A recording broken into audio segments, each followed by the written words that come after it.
Cette chanson-là, elle m'a énormément aidé à me faire une place quand je faisais des concours amateurs dans les années 90, fin 90, début 2000. Parce que, vocalement, là, c'est une grosse toune. C'est vraiment une grosse chanson. Puis pour l'interprétation, là, moi, il y avait une espèce de folie dans cette tune-là qui me faisait vraiment triper. Vivre jusqu'au bout.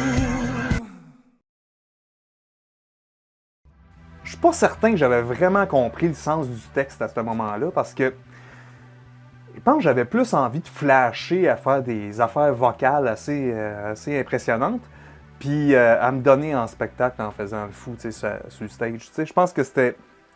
Je donnais un show, puis c'est ça qui me faisait triper. Puis je pense que c'est comme ça que j'allais chercher le monde.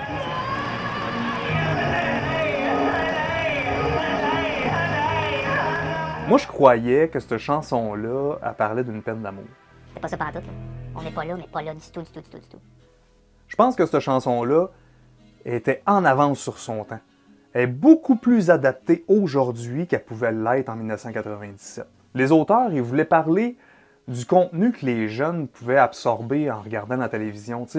Le fait qu'ils se définissent par ce qu'ils voient à la télé, dans le fond, ou ce qu'ils apprécient à la télé.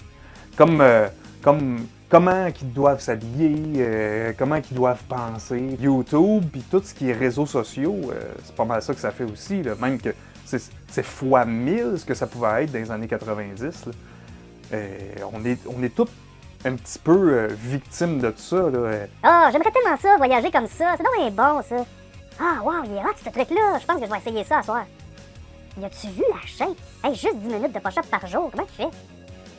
Hein? Comment il fait pour durer aussi longtemps sans...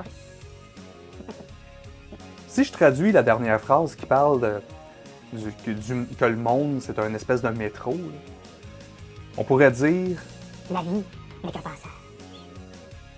Profite-en donc.